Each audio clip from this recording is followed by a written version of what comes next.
हरे कृष्णा।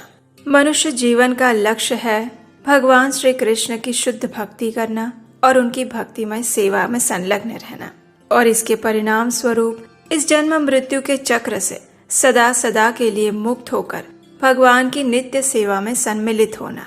और इस महादुष्कर कार्य को सरल करने के लिए हमारे शास्त्रों में एक अत्यंत सुंदर व्रत के विषय में बताया गया है, जिसका नाम है एकादशी तिथि।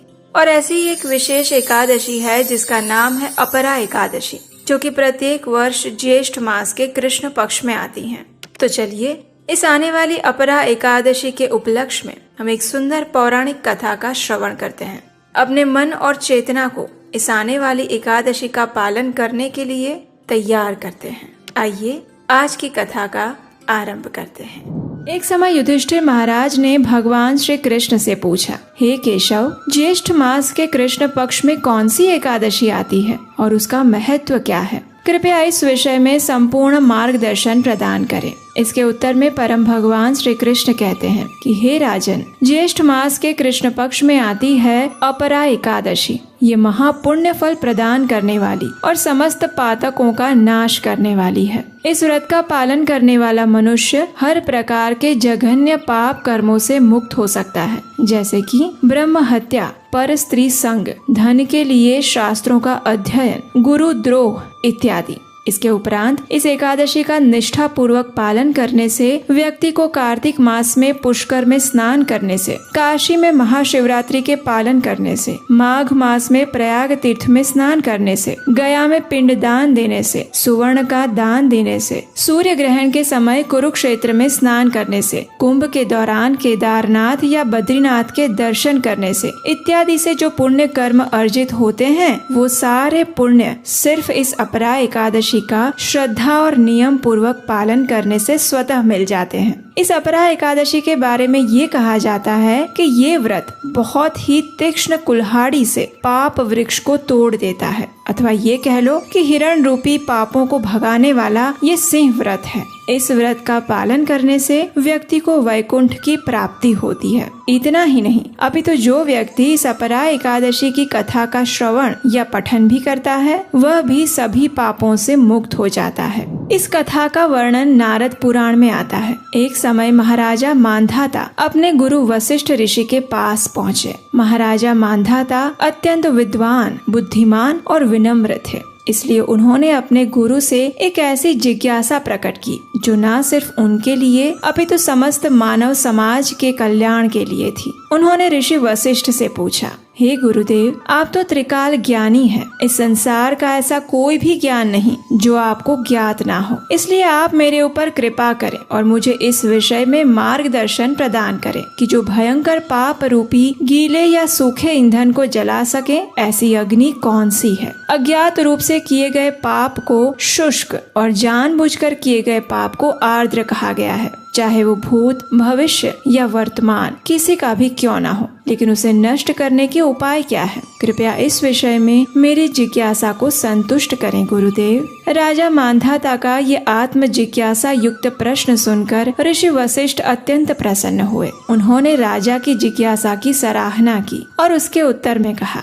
हे नृप श्रेष्ठ, निसंदेह आपका प्रश्न जन कल्याण हेतु है। अब मैं आपको उस अग्नि के विषय में बताता हूँ जो शुष्क अथवा आर्द्र दोनों ही पापों को भस्म कर सकती है। ध्यान पूर्वक सुनिए। जो व्यक्ति भगवान विष्णु के दिन आने पर अर्थात एकादशी तिथि पर अपने इंद्रियों को वश में करके भगवान मधुसूदन की पूजा आराधना करता है, वह अपने समस्त पापों को धोकर बहा देता है। एकादशी नामक अग्नि से पाप रूपी ईंधन अगर 100 वर्षों से भी अधिक समय से संचित हो तो भी शीघ्र ही भस्म हो जाता है। सहस्त्र अश्वमेघ और सैकड़ों राजसूय यज्ञ भी एकादशी की 16वीं कला के बराबर भी नहीं है। एकादश इंद्रियों से जो पाप किए जाते हैं वे सभी एकादशी व्रत करने से नष्ट हो जाते हैं। अगर कोई व्यक्ति अनजाने में भी एकादशी का व्रत कर लेता है तो उसे यमराज के दर्शन नहीं करने पड़ते। एकादशी व्रत से अधिक पवित्र ना तो गंगा है, ना काशी, ना पुष्कर, ना कुरुक्षेत्र और ना ही यमुना और चंद्रभागा। एकादशी का नियम पूर्वक पालन करके उस रात्रि में जागरण करने से व्यक्ति सभी पापों से मुक्त होकर भगवान विष्णु के धाम को प्राप्त करता है। इतना ही नहीं, जो व्यक्ति एकादशी का पालन करता है वह अपने मातृकुल,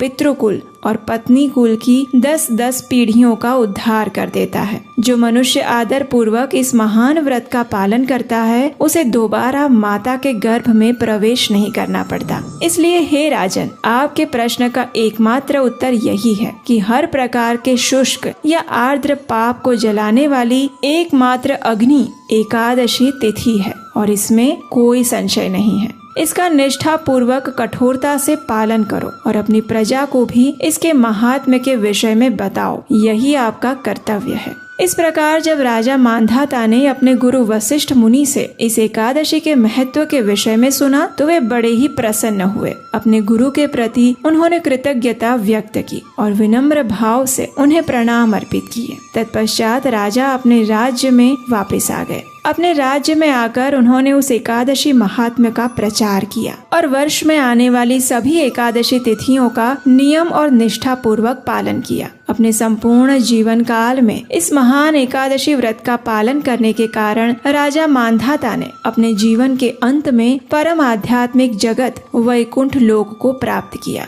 तो ऐसी मंगलकारी है ये अपरा एकादशी। और हाँ, अगर आप हमारे इस वैदिक ज्ञान के प्रचार कार्य की सराहना करते हैं और इस कार्य में अपना योगदान देना चाहते हैं तो स्क्रीन पर नंबर दिया गया है, वहाँ आप हमें आर्थिक रूप से अपनी सहायता भेजकर भी हमारा उत्साह बढ़ा सकते हैं। आज के इस शुभ और मंगलमय पावन अवसर पर हम आपके लिए लेकर आए हैं एक और कथा। आइए हम अपने पुराणों से एक ऐसी दिव्य कथा का श्रवण करते हैं जो हमारे मन और कर्ण द्वार से हमारी चेतना को शुद्ध करेगी और इस पर्व को और अधिक महत्वपूर्ण और सार्थक बना देगी। आइए इस कथा का श्रवण करते हैं। उस दिन जंगल में भयंकर आग लगी हुई थी। चारों ओर वृक्ष, पेड़, पौधे सब उस दावाग्नि में जलकर भस्म हो रहे थे। और तभी कृष्ण ने किसी की चीख सुनी। वो आवाज परिचित थी, लेकिन किसकी?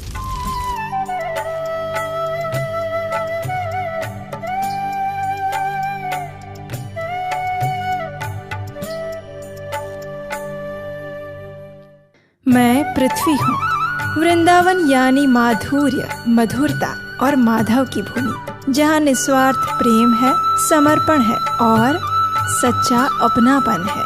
आज भी मैंने अपने उस दिव्य कालखंड को अपने आंचल में संजो कर रखा है। देखना चाहते थे वो कैसा था? चलिए आज मैं आपको उसकी एक छोटी सी झलक दिखाती हूँ। गर्मी की ऋतु शुरू हो चुकी थी, लेकिन जहाँ कृष्ण और बलराम हो वहाँ ग्रीष्म भी वसंत बन जाती है। तो बस ऐसे ही वातावरण में यमुना के कलकल नाद करते हुए झरने बह रहे थे। उसमें सुंदर कमल और कुमुदिनी पुष्प खिले हुए थे। मंद शीतल वायु अपने साथ जल की बूंदों की शीतलता और कुमुदिनी पुष्पों की सुगंध इन दोनों को लेकर चल रही थी। चारों ओर सुंदर हरी घास उगी हुई थी। पंछी की किलकारियों से संपूर्ण मधुवन गूंज उठा था। और ऐसे समय में कृष्ण और बलराम ने अपने मित्रों के साथ वृंदावन के वनों में प्रवेश किया। नाचते, गाते और बांसुरी बजाते हुए वे सब आ रहे थे। थोड़ा आगे जाकर सुबल ने कहा, अरे कन्हैया, ये देखो, मोर ऐसे नृत्य करते हैं, तुम कर सकते हो ऐसा नृत्य? ये सुनकर कृष्ण भी सुबल की तरह मोर जैसा नृत्य करने लगे। इतने में पीछे से सभी बच्चे बोलने लगे, वाह कान्हा वाह, बहुत अच्छे, बहुत अच्छे, कृष्ण जैसा नृत्यकार कोई नहीं हो सकता। और तभी बलराम ने कहा, अरे बस बस, बहुत हो गया तुम सबका नृत्य, चलो अब हम लुका छिपी का खेल खेलते हैं। श्रीदामा की आंखों पर पट्टी बांधो और देखते हैं वो हमें पकड़ पाता है या नहीं। ये सुनकर सभी बच्चे खुशी से उछलने लगे। बलराम जी ने श्रीदामा की आंखों पर पट्टी बांधी और सब उसको छेड़ने लगे और श्रीदामा उन सबको पकड़ने के लिए पीछे दौड़ने लगा। जब कोई पकड़ में नहीं आया तो मधुमंगल पीछे से आकर श्रीदामा को पकड़कर पूछता है, बताओ बताओ मैं कौन हूँ? अगर तुमने सही उत्तर दिया तो तुम्हें मिलेगा मीठे मीठे रस से भरा बड़ा सा रसगुल्ला। तो श्रीदामा तुरंत बोल पड़ा, आहा, रसगुल्ला, पक्का तुम तो मधुमंगल ही हो सकते हो। ये कहकर श्रीदामा ने मधुमंगल को पकड़ लिया और सभी बच्चे जोर जोर से हंसने लगे। इस प्रकार कृष्ण और बलराम अनेक प्रकार से खेलते हुए वृंदावन के सुंदर वातावरण का आनंद ले रहे थे। इतने में उनकी टोली में एक असुर प्रवेश कर गया। उसने एक ऐसे ग्वाल सखा का रूप धारण किया था जो उस दिन कृष्ण बलराम के साथ नहीं आ पाया था और सबके साथ मिलकर खेलने लगा। अब देखिए, ये तो कृष्ण है, उनकी नजर से भला क्या छिपा रह सकता है, चाहे वो उनके मित्र हो या शत्रु। तो बस कृष्ण भी समझ गए कि फिर एक बार कंस द्वारा भेजा गया असुर आ चुका है। लेकिन फिर भी कृष्ण ने उस नए ग्वाले से कहा, आओ प्रलंब, अच्छा किया मित्र जो तुम आ गए।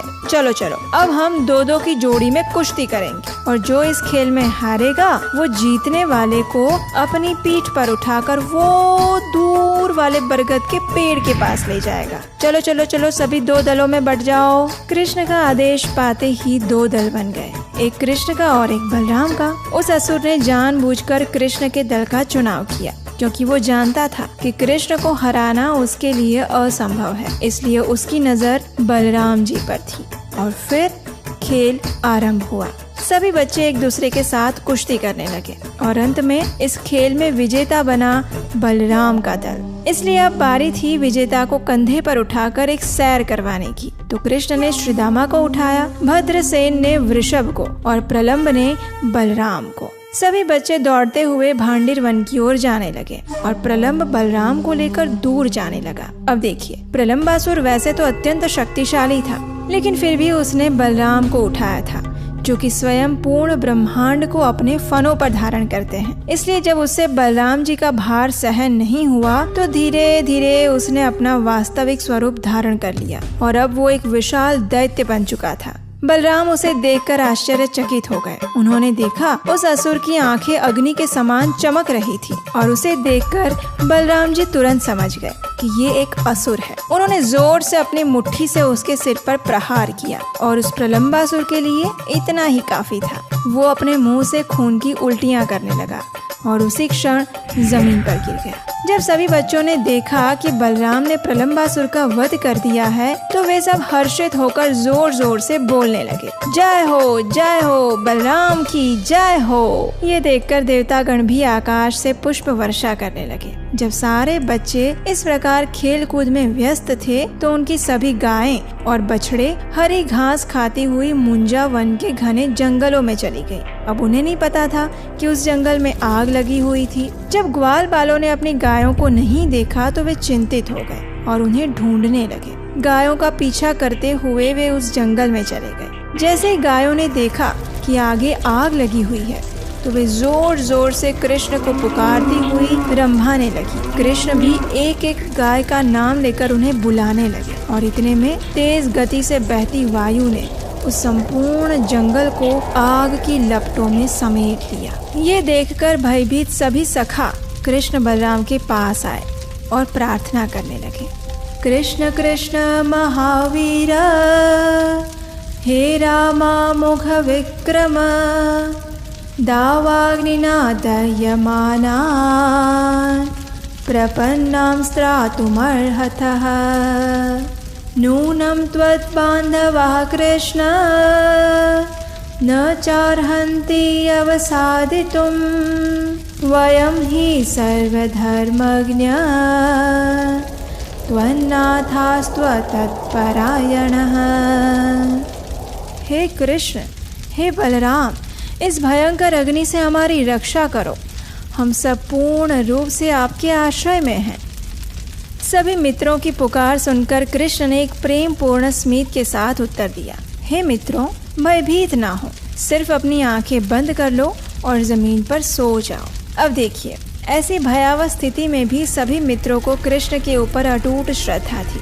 उन्होंने वैसा ही किया और देखते ही देखते कृष्ण ने अपना मुंह खोला, उस संपूर्ण अग्नि को अपने अंदर पी लिया।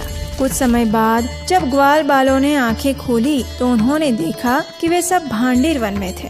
उनकी गायें उनके पास थी और वातावरण फिर से सुंदर और मनोहर हो चुका था। ये सब होते होते संध्या होने वाली थी, इसलिए सभी ग्वाल बाल बांसुरी बजाते और कृष्ण का गुणगान गाते हुए अपने अपने घर लौट आए। प्रलंबासुर का वध करके बलराम जी हमारे अंदर छिपे स्वार्थी स्वभाव से परिचित करवाते हैं। स्वार्थ, पूर्ण निजी इच्छाएं और मान सम्मान प्राप्त करने की लालसा, ये हमारे भक्ति पथ में सबसे बड़े अवरोधक हैं और ऐसी मनोदशा का वध केवल गुरु ही कर सकते हैं और बलराम जी तो आदि गुरु हैं। इसीलिए प्रलंबासुर का वध बलराम जी द्वारा किया गया। जंगल में लगी हुई आग समाज में फैले हुए अधर्म का प्रतीक है। इसीलिए जब जब समाज में अधर्म का अंधेरा छाता है, तब तब भगवान श्री कृष्ण इस धरती पर आते हैं और अधर्म रूपी दावानल का पान कर लेते हैं। तो चलिए अपनी चेतना को कृष्णमय बनाते हैं